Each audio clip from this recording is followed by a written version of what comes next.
somehow the everything went out. So I was just letting. I mean, excuse me. Somehow the internet dropped or something happened. I'm not sure, but I'm back on, and I'm not feeling so distraught like I was feeling just on the past, like um, channel live. I kind of got a little bit into my emotions and got upset a little bit because um, seeing all the kids and seeing how happy they are, and they're not, concerned about, you know, no gun violence and stuff like that. And again, that's the reason why I can't come back to the United States. I don't know what to do, y'all. The embassy did reach out to me, but they said they would take my passport and issue me a temporary passport, which will only allow me to go to the United States.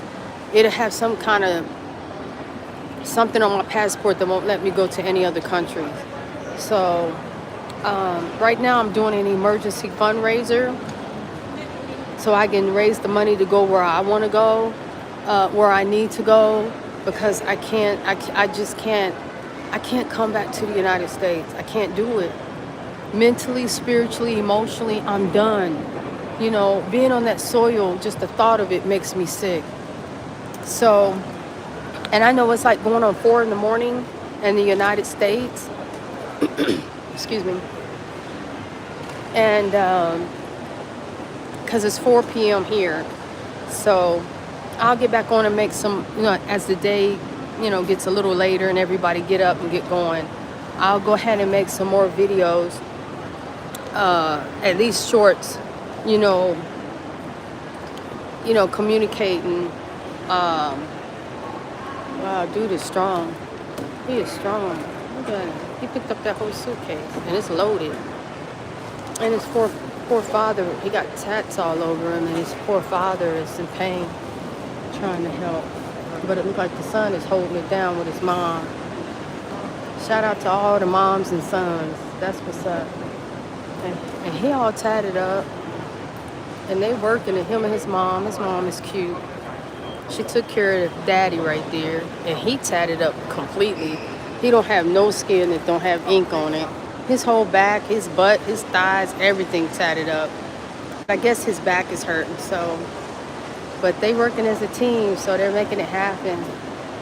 And so the son is holding it down heavily, but mom is there to assist. And see, to me, that's what family's all about. So, but yeah, everybody's relaxed here. There's no issues here in regards to on the level that United States is constantly with the bigotry. And I don't got time for that. I don't care. It's not a concern of mine about what somebody look like or what skin tone they are. That's what God made. I'm not mad at nothing God made. If anything, I'm going to love and appreciate and respect what God made. So, that's another thing that keeps me not wanting to be in America, because I'm sick and freaking tired of who's white and who's black and who's this and who's that. I don't care. What's important is who's happy, who's thriving. I can't do it, y'all. I can't. So the embassy was like, yeah, we'll help you get back, but it's called a temporary loan or whatever. And they'll make me pay it back, but they'll give me a one-way ticket back to the United States, and that's a death sentence for me. I'll be a bum on the street. I won't do anything. I can't, because I can't function in the United States. There's not enough peace and harmony, and we working together. I don't care what race you are. I don't care what your skin tone is. I don't care about none of that. What's important is the love in your heart, like your kindness. You're willing to be a good citizen and helpful, like good business. Like, I'm sick and tired. I've had enough of the grimy business, the way people are pent against each other. And then I've been here in Thailand, which wasn't my destination. It was Vietnam. But it's showing you here that people are all over the world coming here, and they're working in harmony. They're working well together. And, nobody is, you know, trying to do nobody wrong. At least it's not marketed that way. United States, it's marketing a whole bunch of stuff that doesn't do any good for nobody. I don't care about waking up to no news about teenager done shot up the school and what our government is plotting and planning for this agenda and that agenda, or sending out some made up people called ICE. I mean, all of it is sickening. I don't want to have nothing to do with it. I don't look at the news on a regular. Look, people from all over the world is here. And everybody's peaceful. Everybody's doing what they need to do. They're living their lives. They're traveling. The only problem I see here in Thailand is the business done got like United States. Like, stop. Don't do dirty business. Don't do dirty. Don't do dirt. Don't be just. What's legitimate business is I'm paying you. I'm giving you a value for value exchange. And that means if I see a loaf of bread I need or want, I pay you. If it's $2, $3 or $10, I pay you that. You give me my loaf of bread. I don't give you the money for the loaf of bread and then you turn around and go, you got to pay again. I just paid you. Unless you're going to give me 2 loaves of bread. No, for this 1 loaf, you got to pay me again. That's grimy business. That's theft. And then businesses and corporations wouldn't like it if Americans was stealing their money. Somebody be going to jail. We'd be in court. We'd be arrested. We'd be held accountable. I can't do that no more. And that's the only issue I see with Thailand that they need to turn around. If God is blessing you with business from all over the world, don't get dirty and shiesty with it. Don't go, okay, you paid your plane ticket. Now we need you to pay another plane ticket. No, do right by people. Do good business. Blessings come from doing good. It don't come from, you start to get a reputation like you're doing dirty work over there. You're not legit. You're not, it starts to, that can railroad what you got going on. And why take that route? Because in the Bible it says, what you do in the dark, it shall come to light. Like, do legit business. Do good business. That's all I'm saying. Mayhem, the truth. Please explain it. I'm looking forward to the full season. Greetings from New York City, Brooklyn. What's up, Brooklyn? What's up? Shout out to New York. Shout out to Brooklyn. All love. I've been in New York. I've driven through New York. A few years ago, I was in New York driving through Manhattan and all across New York City. And I love New York. New Yorkers are cool. And everywhere I seen them walking, I see babies and dogs. New Yorkers love their pets. But shout out to Brooklyn. Shout out to LL Cool J. Some of the old school. But yeah, it's like I'm just tired. The embassy finally contacted me. They sent me an email. They said that they would go ahead and give me a loan, a Patriot loan, and to get tickets to go back to the United States. But they want to take my passport. That's what's up. All love. Brooklyn, New York. Shout out to New York City, the NYC. I interviewed a dude from New York. You probably seen it in the short. And he said he was just trying to get out of America, see what's going on in the world, and see for himself. And he was a young brother. And, shout out to New York, venturing further out. Like I told him, if you can make it in New York, you can make it anywhere. And I do believe that's true, because New Yorkers do got that grit and that grind. So, and they do, they also got love. Because when I had an ordeal in New York, and the New Yorkers was cool to me. They was down with me, because I was in Grand Central Station, kind of like going through what I'm going through here. And they were all like, here, use my cell phone here. And I'm like, well, here's the money. I did have money on me. And I was like, well, let me pay you. They were like, nah, you don't have to give me nothing. Just use my phone, do what you need to do. So the New Yorkers was looking out for me, and they were like, even feed me, like, come on, let's go get you some food. And I'm like, well, I got money for that. I know you got some money, but still, you here, and we just gonna show you our way. And they looked out for me. So shout out to New York big time. I got mad love for New York. Oh, okay, you from the Bronx. Born in Manhattan. Okay. You born on the rich strip. That's what's up. That's where all them billions and trillions of dollars is flowing through. Ain't nobody doing it bigger than New York. Maybe fellow across the bay, fellow New Jersey, and then slide down into DC, some money down in there.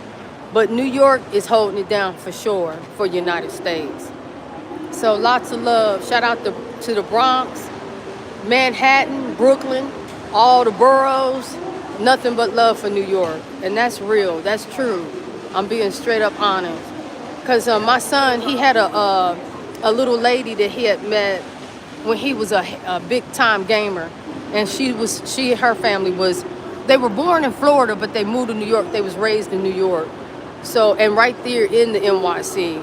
I'm not sure exactly what borough, but I know that when we went there and I took him to see her, we was right in the heart of New York City. So I appreciate the love. Lots of love, New York. New York, New York. I'm all shouting that out loud. I know they're looking at me like she going nuts over there. But yeah, I appreciate New York City. All good. But yeah, I'm going to continue to, live as I go forward. But I noticed that United States, if they saying that they'll give me, and they probably will give y'all too, depending on where you at. I appreciate the love. Lots of love back. Yeah, Jay-Z style. Got nothing but big love. Big love. Even Tupac born in New York, so lots of love. Even though he repped the West Coast, he's still born and bred out of the East Coast. And you could tell because he adapted very easily no matter where he went. And but yeah, back to the immigration thing. When it came to, if y'all ever are in a situation like me, you're right, the embassy. And I wish the monks would have wrote me back. I wrote them and no one called me or wrote me or even came up here. One rich man did come up here, a wealthy man, but he helped the other lady get out of here. So at this point, they told me that the lady from the Washington, D.C. immigration, she said I would have to give up my passport. They would issue me a temporary new passport, but it will only let me land in the United States. I can't land nowhere else. And I can't come back, y'all. I can't. I just don't have it in me to do the United States. I can't stomach, I'm sorry, I can't stomach our nation. And, and I don't politic because I already know that I don't like games played. So why jump into politics? Why vote? Why do any of it when there's already agenda already planned out? And I'm just being honest. I'm just being forthright and honest, and I know that, some people don't like you speaking on that, but I am who I am and I have to speak on it. Now, if my home, if United States was like, Thailand, or Germany, or Japan, or even China, the way their people are, and I have to admit, a lot of the Chinese families that I spoke to, and got a relationship with a couple of them, they did say in China you do work your butt off, like they be working 15, 18-hour days, so that's not cool, and they are not allowed to say nothing negative about their government at all. So I don't know what that means, if it's a life sentence in prison, a death sentence, I don't know. I have no idea. I just know he said, the little fellow me was like, my mouth is shut. I can't say nothing. So I don't know how they deal with that, but do know this. Once this life is over, God is in control and the universe is in control. The heavens is in control. And for those who do dirt, I guess, hell is in control for your spirit. I don't know. I haven't died, left this planet and passed away or died and left for a long period of time or permanently and came back.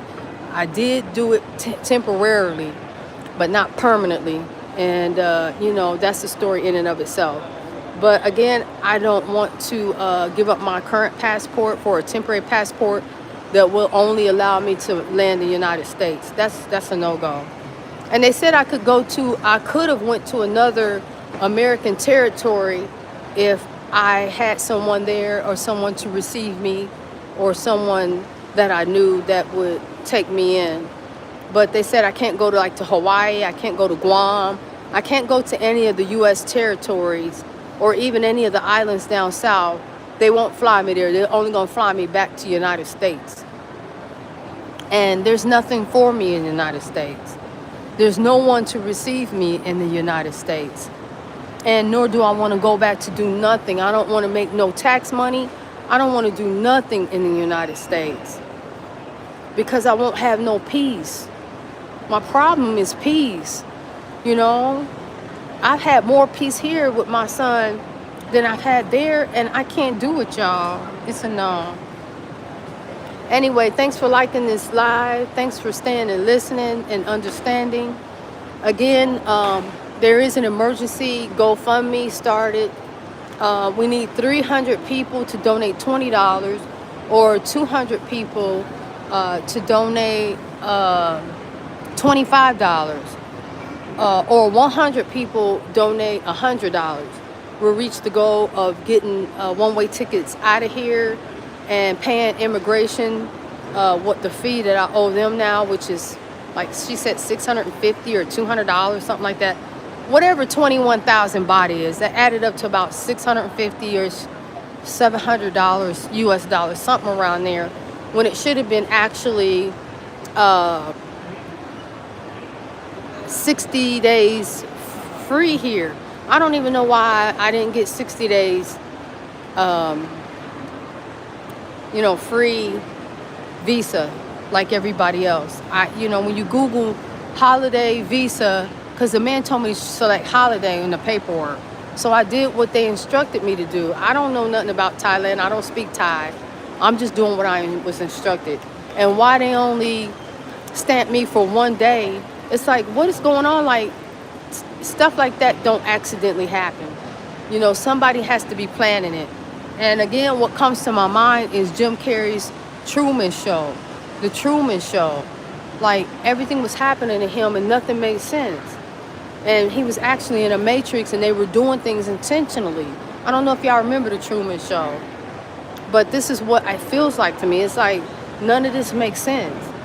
And like, why would you tell me this costs this much and this costs, and then I find out later other people from other countries is going, nah, you don't pay that much, you pay this much. I'm paying 10 and 20 times the amount that it's supposed to be. For example, like the taxi. They saying, no, you shouldn't have paid 2,000 baht, you should only pay 60 baht. Like, stuff like that. And I'm like, it just doesn't make sense to me. It just doesn't add up to me. Why is it, I'm being charged 10 and 20 times what it's supposed to be? Or like the bus ticket.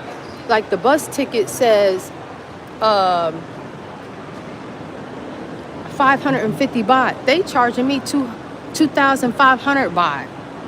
Like, why am I being charged, let's see, 50, like 5 or 6 times more than what it costs to take the train or take the bus or take the taxis?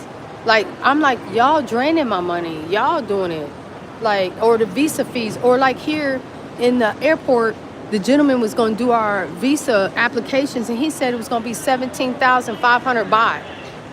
I'm like, I don't have another 500 and something dollars to give y'all. Y'all done already took thousands of dollars from me. Like, now I'm stuck.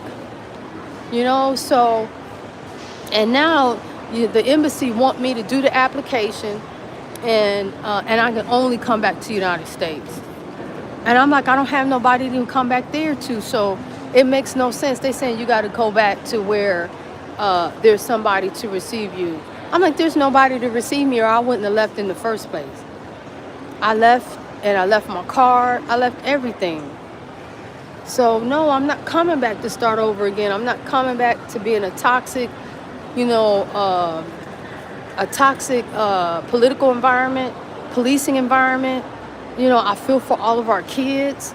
Like, I'm over it. I don't want to turn the TV on or be scrolling through whatever I'm doing and it pops up breaking news. I don't care about no more breaking nothing.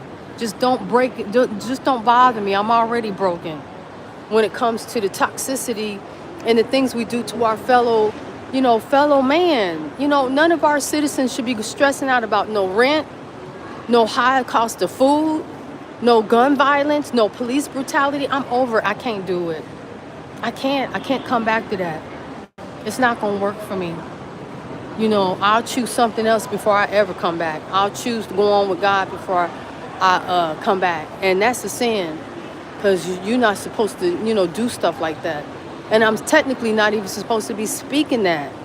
I shouldn't be having that on my tongue, because that's not what I want to manifest. Since I've been here in Thailand, yeah, I've been dealing with this ordeal, but there's the police right there. They don't bother me.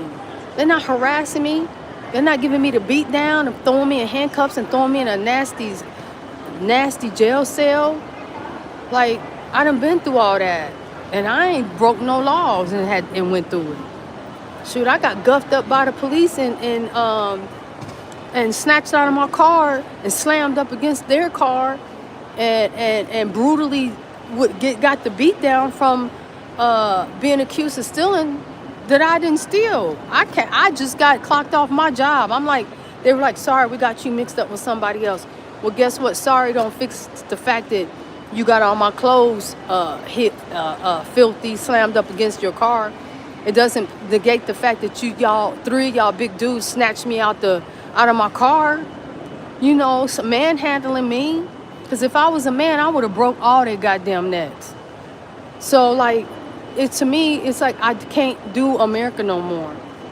It's a no for me. It's a no. Too extreme, too violent, and I'm too old for it. I'm over it. Can't do America. I'll figure something else out. But right now, we do got an emergency GoFundMe, and because my current passport, I'm not letting that passport be taken out the system, and they give me a temporary passport. And she was explaining to me at the embassy that on that temporary passport, it will only allow me to land in the United States. And I'm like, I can't do it. So I ain't talked to nobody over there at the booth right there. See that blue and white booth back there? Because they thinking I'm dealing with the embassy right now and getting the paperwork done. I can't do it, y'all. I can't do it. I refuse. I'm not, it's no more Babylon. It's no more demons. I can't do demonic territory no more. I'm over it. All I've seen was, since I've been here for 30 days in this airport, it's nothing but love. Families, support. Their police have even been very supportive to me. So an emergency fundraiser is the only thing I know that can get me out of this. So I do have a younger sister. She's going to launch the GoFundMe. But if you want to donate to get me out of here, I need at least 300 people to donate at least $20. $20 from 300 people will do the trick. Or if it's 200 people and if they donate, I think it's $25, that would do it. Or if 100 people will donate $50, that would do it. I can get 2 one-way tickets to an English-speaking country, and then I can go ahead and, work on getting a place to stay. And I can do other things there too once I land there. So that's really the only Kampuka. That's the only, and I done learned some of their little language. I'm over here Kampuka, Sawadika. I'm over here speaking their tongue.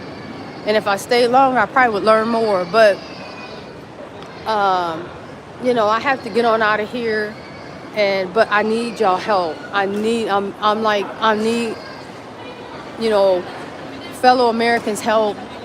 And once I get settled, if anybody need me, I will be an option. I will be a way. If you go, look, I can't stomach this no more.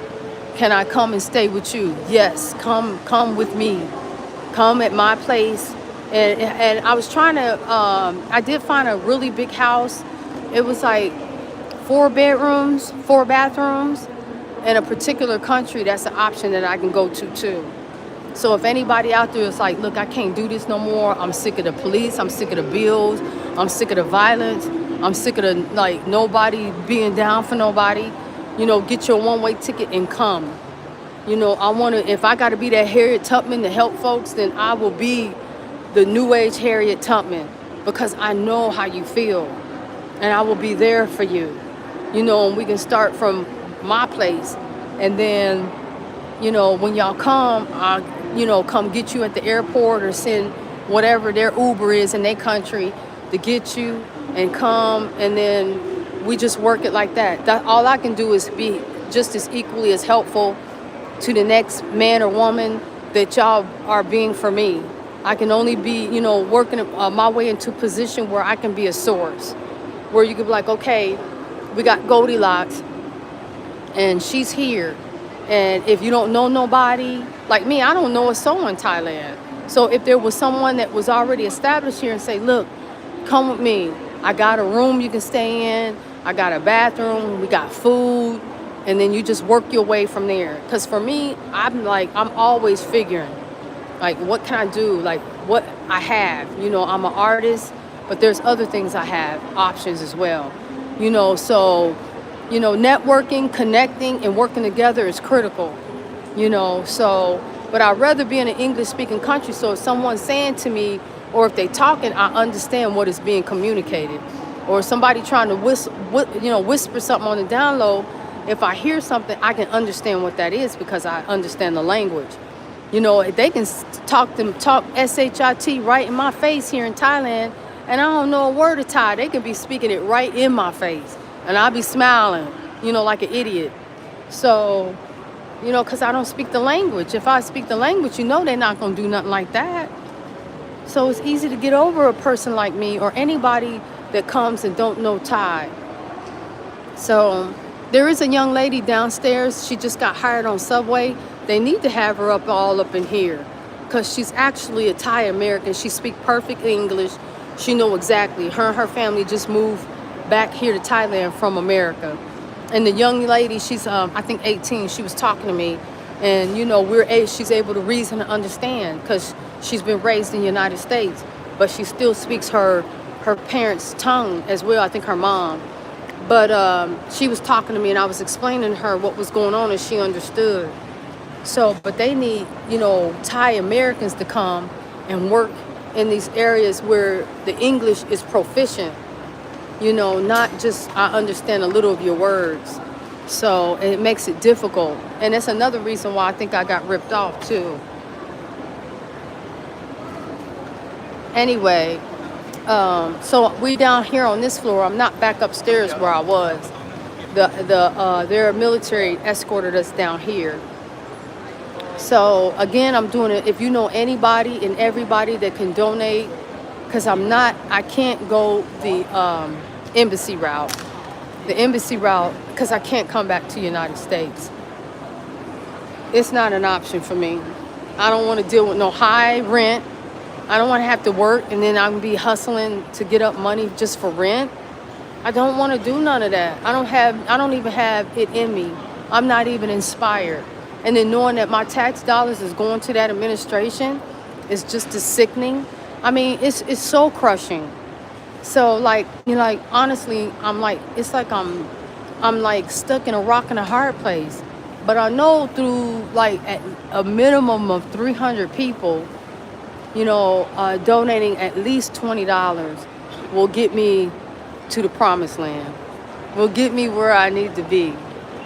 And like I say, I can rent a house and then start working and networking and doing what I need to do.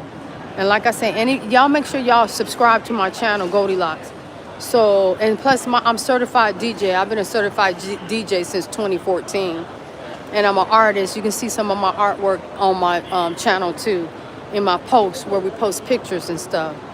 And I want to get back into doing my art, you know, throwing big parties and doing DJing. You know, the money is there. I just got to plug and get back into, like, you know, get settled in and get plugged in and get back into, you know, the work. Just get to work. That man up there looking. But anyway, if y'all can help me get up a minimum of 200 or 300 people to donate either $20, $25, that's what I need to get out of Thailand and get to either any English-speaking country. You know, be it like South Africa, it could be Namibia, anywhere they speak English. That's where I really need to be. and I'm talking fluent to get established. Now, I don't mind. I've been invited to come to China, which I will come to China or go to China. And I've been to everywhere else. But to get settled, I need to be in an English-speaking country. I think that's vital right now. That way, when stuff go on, I truly understand what's going on. But also, I will say this again and one last time. If anybody needs to leave the United States, at least, yeah, Denmark is an option. You know, the Netherlands. Yeah, T. Brown. Denmark. Hey, T. Brown. South Carolina in the building. Is it Greenville? I know it's South Carolina no matter what. I hope y'all doing good. Good morning to you. God bless you. Many blessings. Or should I say much favor over you is what I prefer. But yeah, I want to be that source, like, because I did find a really nice house in the southern part of Africa that I could afford. And then there's work for me, like to DJ, to do arts, to do, to DJ, whether it's weddings, parties, functions, whatever the case may be. And then I got other skills. I got degree from Wright State University and University of Phoenix. I'm educated. I got skills. So, and also I was going to go back to school. And that's another thing. If I do go to the southern tip of Africa, I can go to get back in school. And I was going to go ahead and get certified in AI data science. So it's basically AI or IT, information technology, but on the data science spectrum. So, and I need to get certified for that and get in school for that. So that way, and that's a guarantee. If y'all Google what's the salary of an AI data science, it starts roughly about $150K, which is 150 US dollars. I can get hired on somewhere. Mr. Brown, they moved me down here. I was upstairs asleep, right? In, number 4 section, entry 4. And they moved us down here. You know what? I don't know the reason why. I just know they were standing above me next to my son. He's asleep now. But it was about 6 of them. And they came up there and they were like, "Excuse me, ma'am, we need to see your passport." So I gave them my passport. I gave them my son's passport. And then they told me to grab everything and come down. And this time, they made me bring my luggage this time. And then they took me over to that booth right there, and they called the embassy. And then I was talking to the lady at the embassy, and the lady, she sent me an email. I got the email now. But the problem I'm having is we got a problem, because she told me that the current passport I have will be taken, and they'll issue me a new passport over at the embassy here in Bangkok. But it will be a temporary, strict passport that will only allow me to leave here and go straight back to the United States. And I can't come back. I can't come back. I can't do it. I can't do United States the way they working us and paying rent. I don't feel like even putting in that kind of focus in the United States. I don't want my tax dollars going to the current administration. They're not looking out for none of us. They got their own agenda. Like psychologically, mentally, and emotionally, I can't deal with it. And what they constantly keep my son going through. I mean, like, I can't do it. I can't, I can't. It's a death sentence for me. So that's not an option. The young lady was like, "We can get the application. United States to give you a loan. It's a loan, immigration. It's not an immigration loan. It's a U.S. citizen loan. Anyway, it's a word for it. It's missing my head, but I can pull up the email. But she sent it to me, and it's an application. They'll give me a loan. They'll pay for whatever it costs, the tickets to fly back to the United States. They'll also pay the 21,000 baht, because Thailand said that we landed here on July 26th, and Thailand stamped on our passports that we were leaving July 27th. And matter of fact, that was in Nang Khai. That's me following all of their instructions to take the train to the border to cross into Laos and then cross into Vietnam. So I'm like, this is not my work. This is y'all work. you know, and I'm like, how you gonna have it where you're gonna stamp my passport? I'm only here until July 27th. That's only 24 hours. If you Google uh, holiday visa, Thailand holiday visa for Americans, how long is that? It says 60 days. I can be here for 60 days free. Why would y'all stamp 24 hours? So what they hit me with is a overstay fee of, I don't know if it's 50 baht every day charge to a max, and it maxes out to like almost 21,000 baht. That comes out to be 650 US dollars or 675 US dollars. Y'all can Google it. And I'm like, that makes no sense. Why would y'all do that? I told them I'm gonna be on this side of the country for at least 90 days. Why you didn't give me the maximum 60 for free? Except for, to me, it's a money run. I'm like, that man knew, or the woman or whoever stamped my passport. I said 60 days, the max.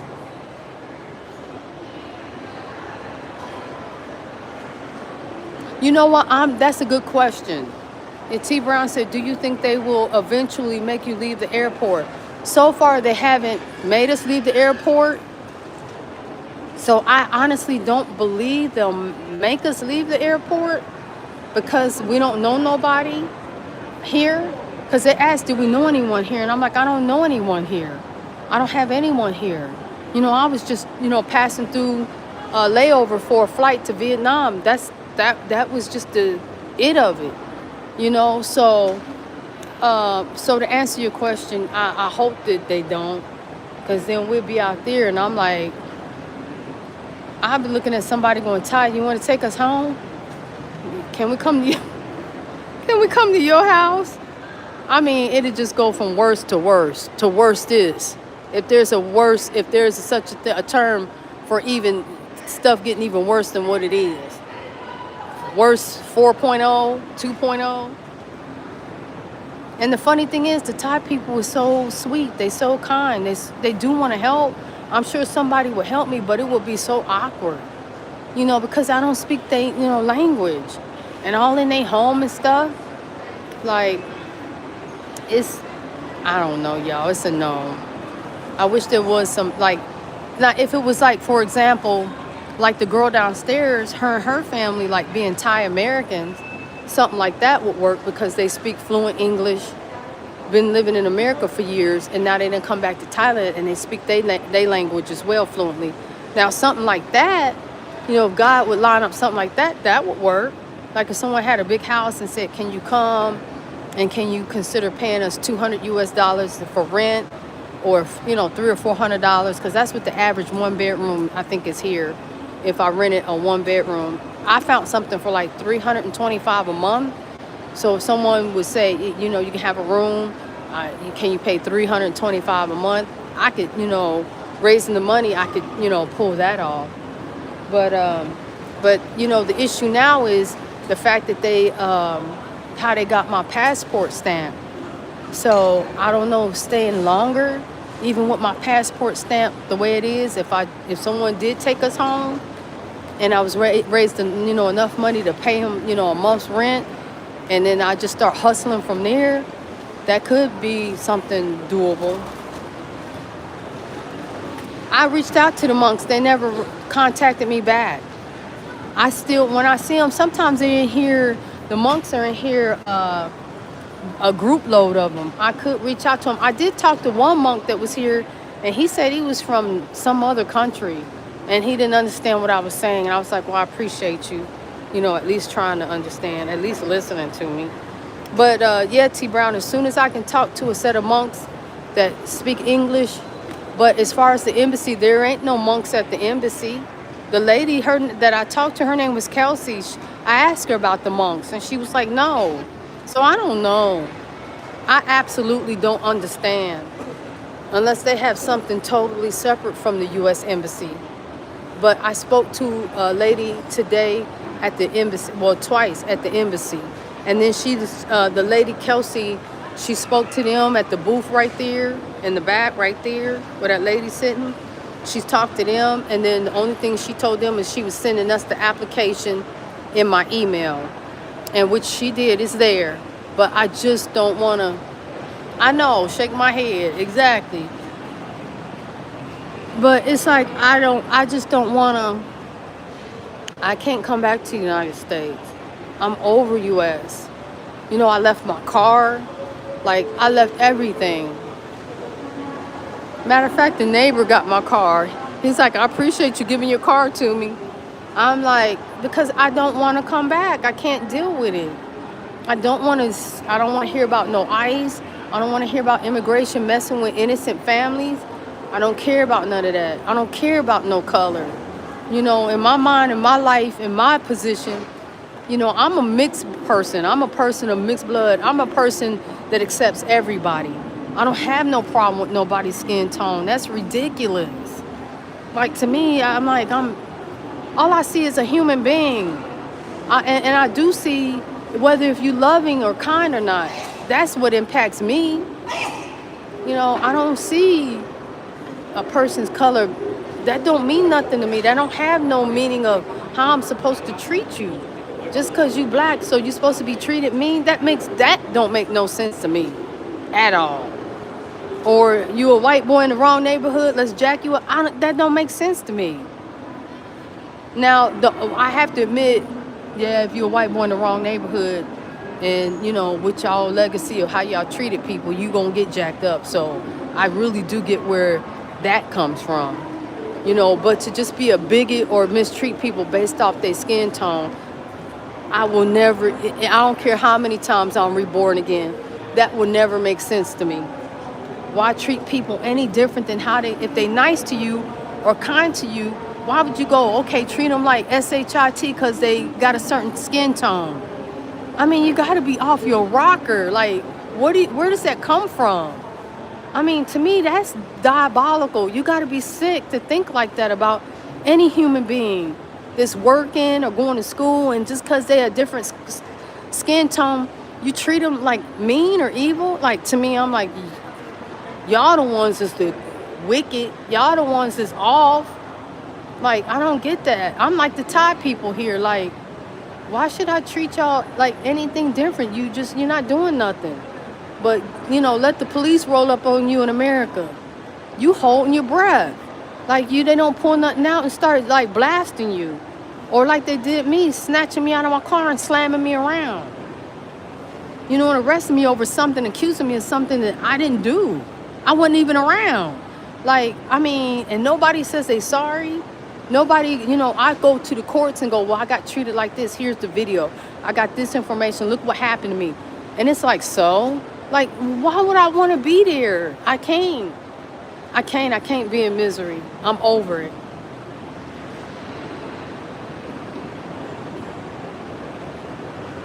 Yeah, I can fly into Vietnam. My son came. I don't know what they did with his application.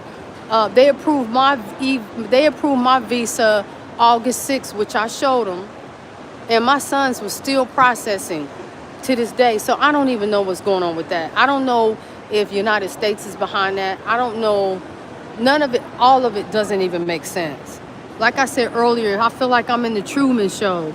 Somebody had mentioned Truman Show. Some dude named Haoki that I was looking at, and he had mentioned the Truman Show. So I checked the movie out with Jim Carrey, and he's basically living in a reality that's being created for him.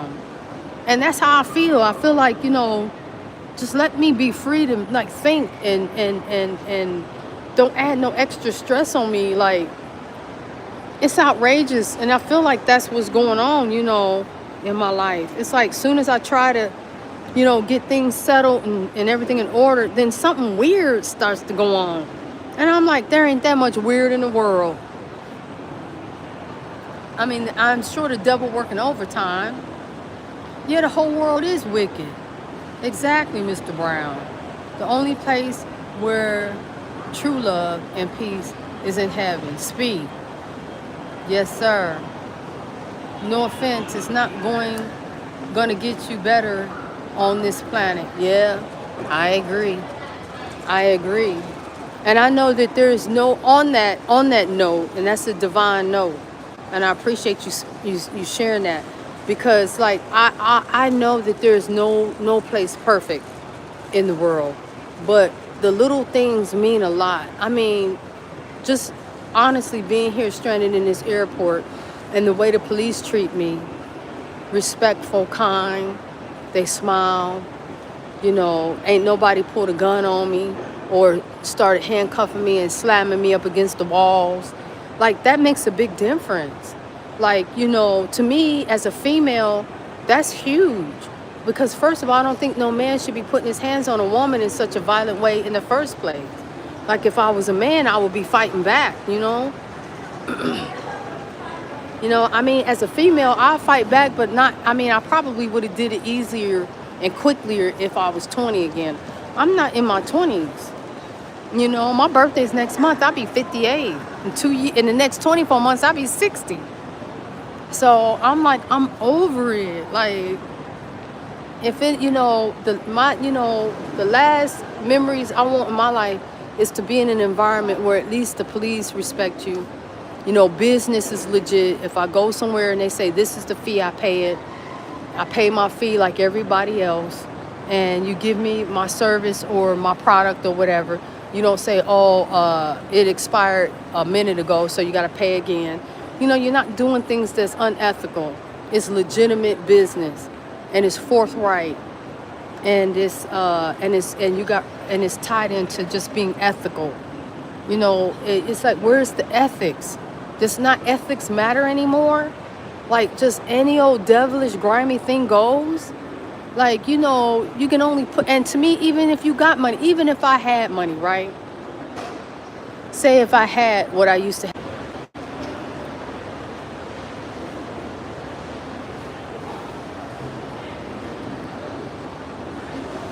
Okay, I don't know what happened. I think the internet went down. Sorry about that. And I'm back. It says fallen world, Gary, Indiana, and parts of Georgia have no power. Exactly. And my mom and them didn't. My mom is like older. She's 76, and she said that she didn't have, the power was down there in Memphis, and see, I'm not from the South. You know, we're not born and raised in the South, so I don't like how they do things there either, y'all. And but I'll go ahead and finish this out because I'm gonna have to charge my phone. It's about to go out. And but I'm gonna stand here and then keep an eye on my stuff from here.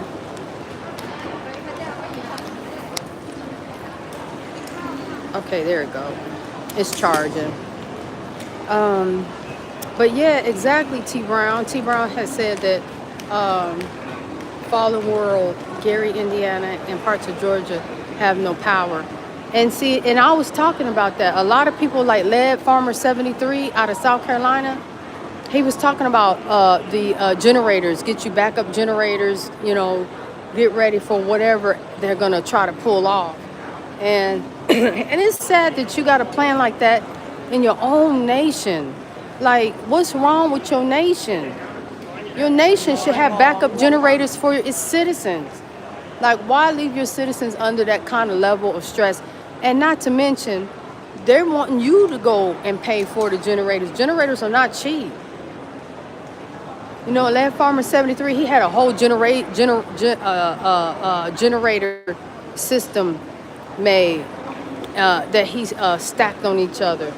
But Lead Farmer 73, shout out to him. I've been following him for a minute. Him and his wife has been Lady Led. They've been doing good, preparing, you know, because he bought land and they went and got a little house trucked out there, and they fixed up their little house out there on their land, and they got their cute little dog. So they preparing for whatever America or whoever is sick of America and want to bomb them, or whatever the case may be. Whatever America doesn't put Americans in the middle of, you know. And for the record, you know, as far as the colorful America, the melanated America, people of color, I don't care where they come from, including Mexico, ain't nobody in on that. You know, the majority that runs America and the majority that supports that setup, that's they how they work. That's they work. You know, that's all they work. That ain't got nothing to do with us. Cause if I was running the show in America, all them billions of dollars would be going to help my people, to make sure y'all got homes, make sure utility is paid for, to make sure that every American citizen and household got plenty of food on the table and in the refrigerator. You know, matter of fact, y'all got $10,000 directly deposited to your accounts. It's easy.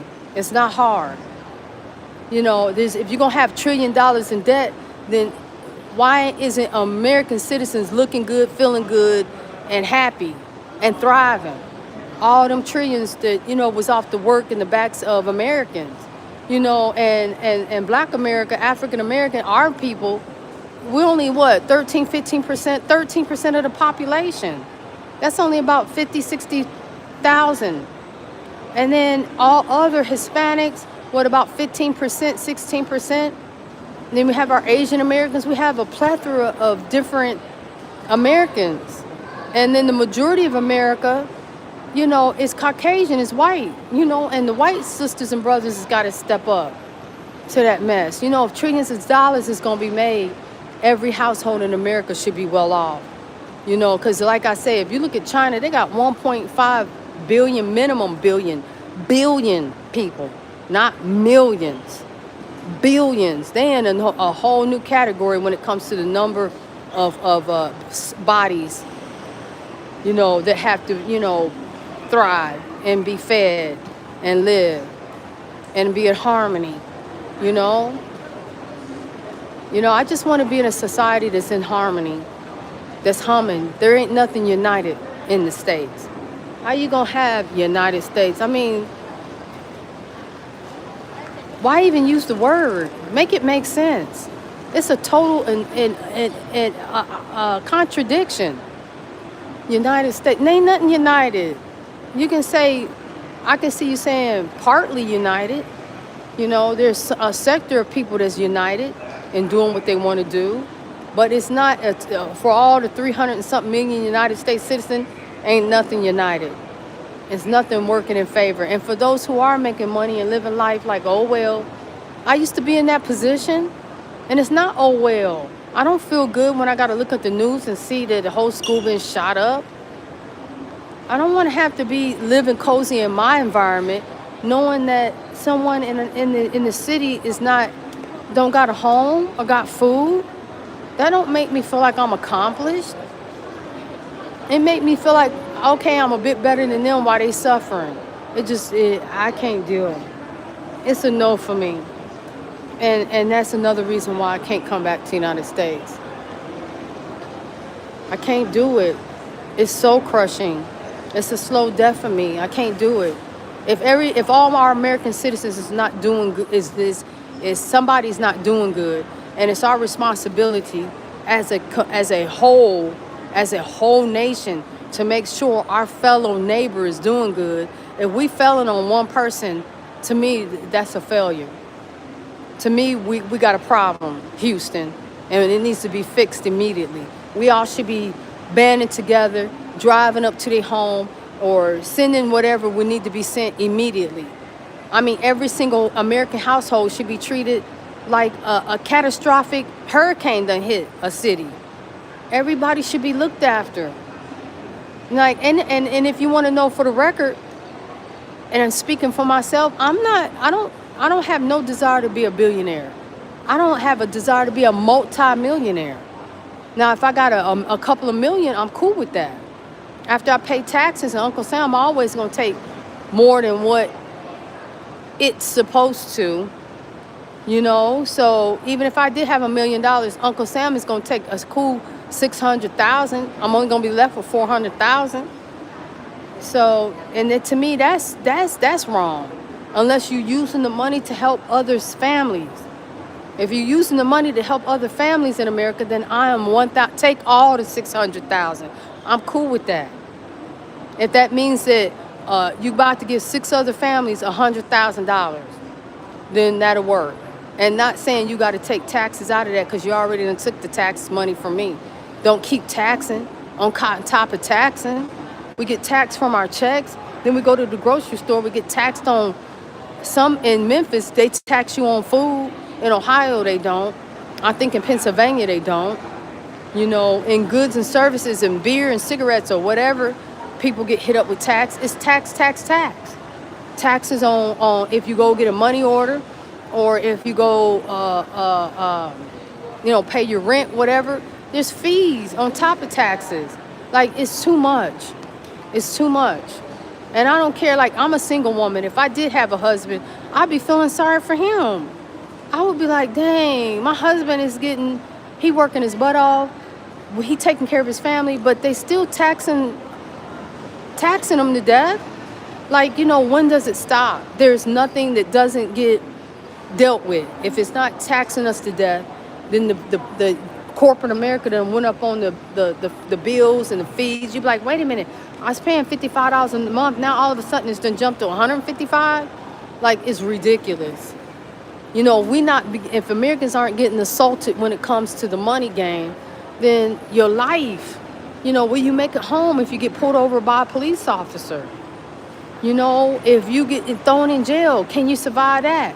And the court's gonna add on their fees like they don't went crazy. Like, you know, it's like we're working for the city, the state, and the federal government. Like, take one whole year and just let Americans just work and leave their money alone. Just let Americans work, let us all work, make some money, so don't nobody gotta steal nothing, so that therefore nobody gotta get arrested for nothing. Everybody ain't stressed out or quickly pissed off because they're overly stressed out. It's just too much. And it's like, that's why, like, I'm like, I can't do it. I can't come back. I need to be in a nation where they know you're a human being. Americans is not no AI robot. We not no robot, y'all. We human beings. You know? And a lot of stuff that I see in here, not one person scream and yell and go off. The stuff that I see went on in here, the average American would be going off. Like, watch what you doing, don't hit me. Or cover your mouth, don't be sneezing and coughing around me. Like, we are so uptight about every little thing. Not saying that that's wrong, because it is right, because I'm used to that too. Cover your mouth if you sneeze or if you cough. Like, here, they all sharing each other's germs happily. They smiling as they coughing, and they coughing and they smiling, and everybody happy. You know, so I'm like, well, maybe I got it wrong. Maybe I just need to cough all over them, and they can cough all over me, and we can just kiss and hug and like, hey, we in this together. You know, I don't know. You know, y'all tell me. Somebody tell me, like, how the game go. I just know that the people here, the military here, the police here, nobody seems to get upset about nothing. I've seen people with the cart, like that cart I got over there with my luggage on it. There it is. I've seen people get blasted in the back of their ankles and legs. And I'm like, oh! Or they scream, like one lady screamed so loud and she limping and they're going, it's okay, I love you. It's okay. Everything, and everybody running around hugging each other. I'm like, if that's the way it's supposed to be, ain't nobody's, you know, getting in no fist fight and starts like ground pounding over it. Like, let that happen in the United States. Somebody gonna get socked up and rocked up and going, watch where you rolling that cart next damn time. You see my legs and feet here, and plus give me my damn space. You know, that's how we rock in the United States. Like, he don't roll in that. Let him run into somebody in the United States with that. Then the police get called, and then somebody gets shot, and then somebody family crying, another mother crying. I'm like, you know what, Lord? Yeah, take me home, because this setup man got going on earth. I feel like I'm losing my mind. I'm like Tupac. Like, I'm finna lose my mind. I gotta write notes and get ghosts. Write a note saying I'm getting lost, y'all. I'm okay. I'm getting lost. I'm out. She's so pretty. She's beautiful. Her face is pretty. They got some beautiful little ladies here. So all you men out there, if y'all want a pretty little Thai lady, she here. So, and they got Handsome Time in too. But what I love about and what they've retaught me since I've been here is that it's okay. There she is, y'all. Look at her face. Maybe I can catch her. Oh, she hiding on me. There she is. She's a pretty Thai girl, which they got all pretty Thai girls. But anyway, and their hair is all long. I see where they get weaves from. They cutting all their hair off here and packaging it up or processing it and sending it to the United States so sisters can rock their braids and stuff. I'm like, rock your braids, sister. Your braids is just as beautiful. I don't care how tight your hair on your head is. You put some juice and berries on that beautiful black hair and you rock it. Just go on and get your baby hair, get it cut nice and neat, trim up, and be proud of your beautiful black braid. Because trust me, your hair is a coil. It's coiled for a reason. Because God is able to communicate. That's why our people got so much compassion. You know, if you live, you know, our people, you leave us alone, you live, we fine with that. We'll live. You know, don't cause no drama. When you bring heat to our front door, that's when we like, okay, we got to answer it. And we're going to answer with triple heat. But, you know, black hair is just as beautiful as any other hair. And you can't get no curls and no waves without black. So believe that. Because anything straight hair ain't going to hold a curl or nothing. Anytime you get beautiful curls, that come from the black side. That come from the melanated side. Trust and believe. That's the only way my hair curl up. Is because it's the black in me. And I'm black and I'm proud. How about that? But anyway, that's a whole new video. I'm stuck and I need all of y'all. Straight head, curly head. I don't care if you got rocks on your hair. I'm rocking with you. How about that? Look at girlfriend. Anyway, but yeah, like I said earlier, and I'll say this it deserves a repeat. You know, anybody is a bigot, don't be around me. If you hating people just because of the skin color, I can't be around you. I can't rock with none of that because that just does not add up to me. I've had too much color in my family, from white to black to in between, hot, light skin like me, whatever you want to call me, high yellow, red bone, whatever the case may be.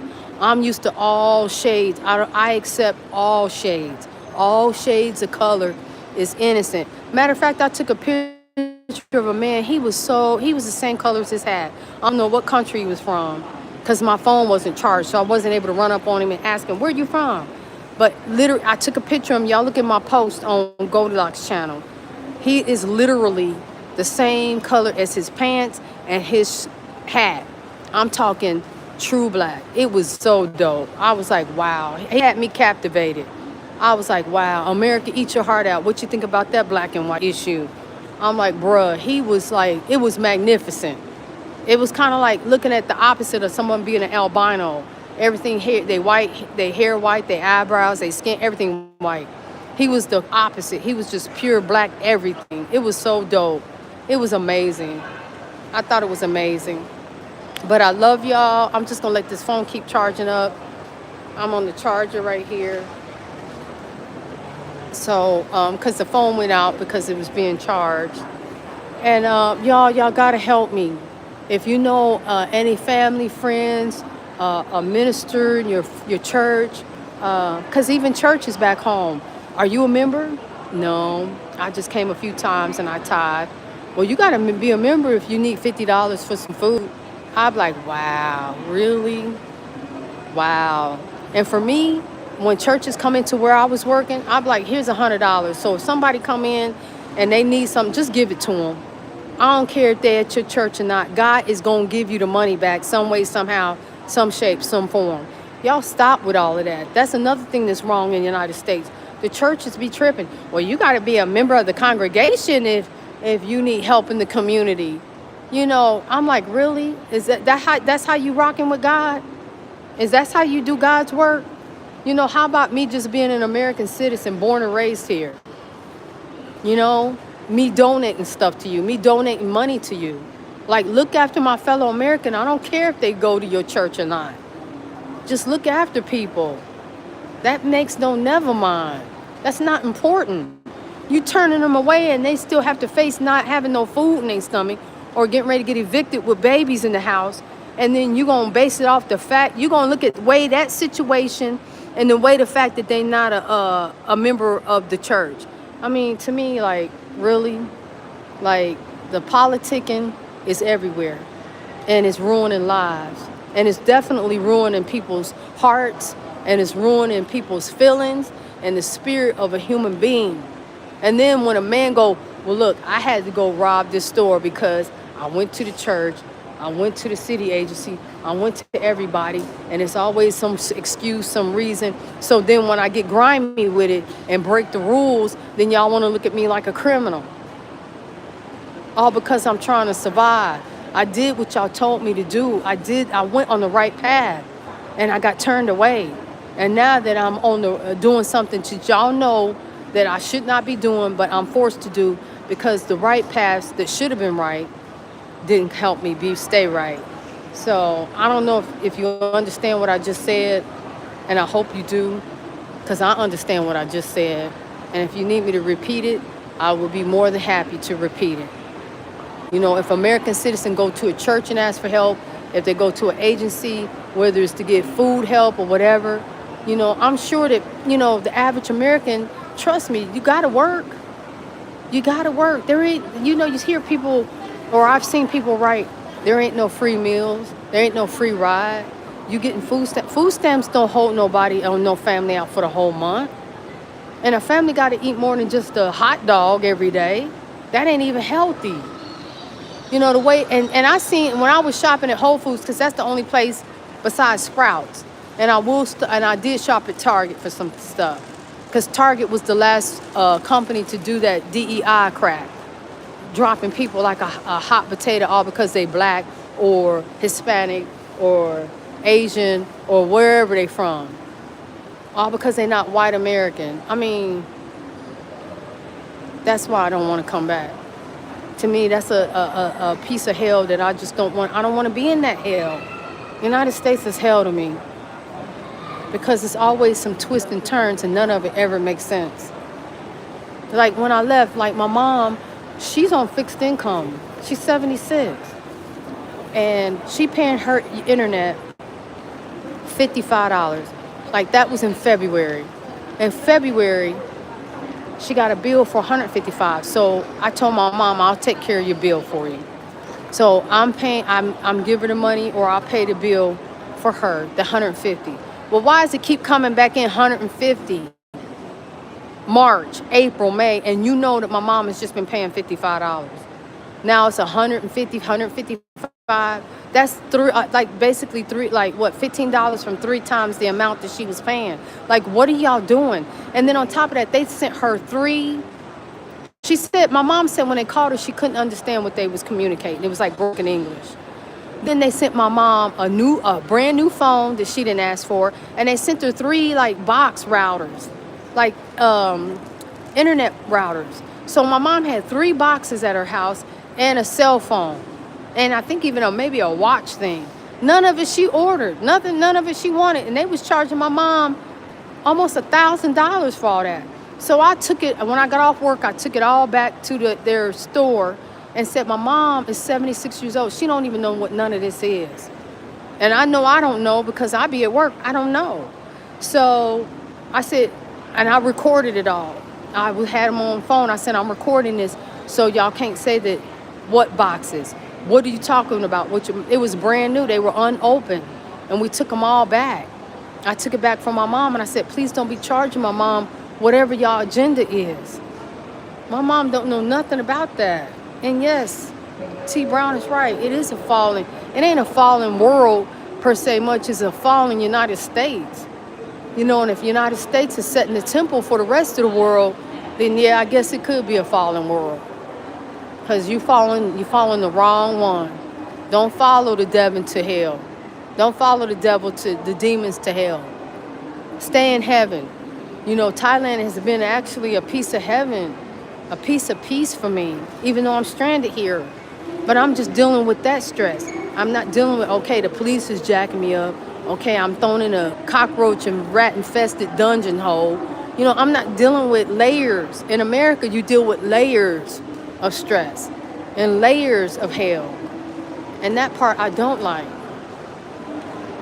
It's like, why am I suffering and then just go ahead after that, live my life suffering, then I die. What was I living for? What was my purpose? You know, I should be able to smile and have friends, and we come together, we barbecue, we enjoy life, we go to the park, we don't have to worry about the park getting shot up. You know, it's just so weird. And I can't go back to that weirdness. I've been jumped in the ocean and started swimming for it. Trust and believe. Don't make me do some stuff that I if I got to put on my hustle hat, I will walk up out of this airport and I'll just be lost in a city on a real note.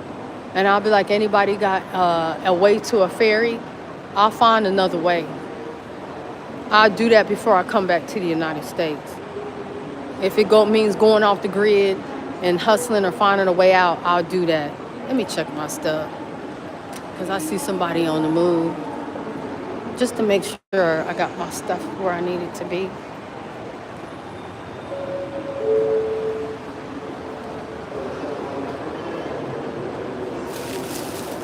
Okay, all is well. And I'm going to keep charging the phone. I mean, because if I have to, you know, make some pressure moves, I will. I'm just trying to keep things simple.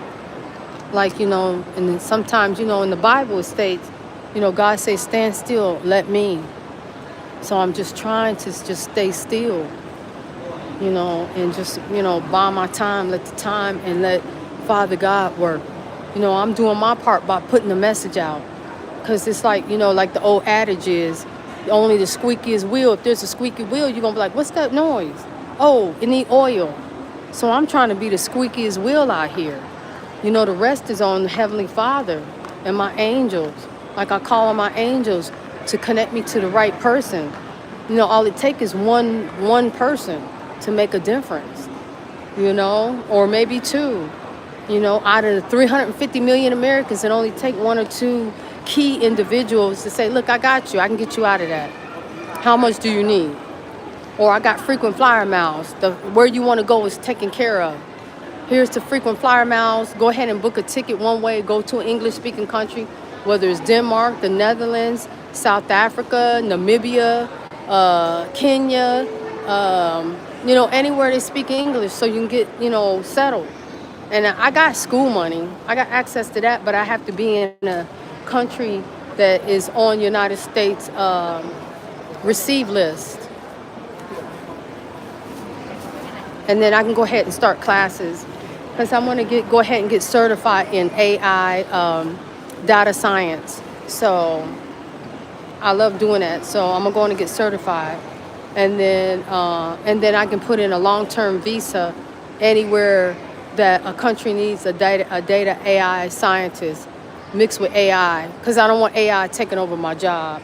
So if I do AI, study the AI apps along with the data science apps like Python, and there's another app, because I know all the apps with Coca-Cola, all the logistic apps, all the navigation, because I was certified through Coca-Cola in Georgia.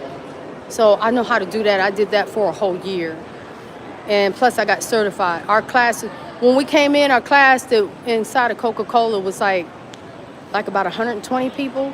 But as the tests started, every test that we had to pass, it got down to maybe about 125 people ended up gone. I was the only one out of 24 other people, was total of 25 of us that got hired and got the job. But we kept having to pass like the like typing tests. You know, you got to type at least 55 words a minute. You have to shorthand a certain amount. You have to toggle. You have to work both screens. And sometimes they'll throw on a third screen. You got to work through those three screens. So I was navigating and I nailed it all. And the only problem I had was I was a bit slower because I got a guy gave me a heart. So if something, I would get a call and say there was an accident on the highway with a Coca-Cola truck. And then so I'm gathering all the information so we can escalate it. and so they can go ahead and get their insurance involved, their attorneys involved. And so I would, put in all that information through, I called it SAP, and they kept telling me it's not SAP, it's SAP. But it's a program, an in-house software program that takes down key information. And it's really succinctly and detailed in the information that you have to put in each field. And it's like filling out an application, except for it's like 1,000 pages long. And you have to know what to open up, what, when, because certain things will open up if you don't fill out certain things before that. So there has to be pretty much like a prerequisite fill-in to get access to certain fields to open up to fill in more. So the training was 8 weeks. It was extensive, but they was paid. So I was just stacking dough in Georgia.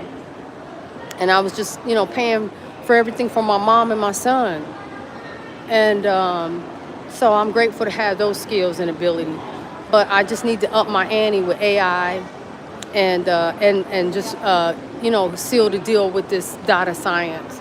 So they said I can go ahead and take the classes now and I can pay later, which the total will be $5,600. So, and then they said my student loan or student aid package would pay for it. So that's what I'm trying to get somewhere and then get settled and then go ahead and start studying on that. Because I got to get a laptop.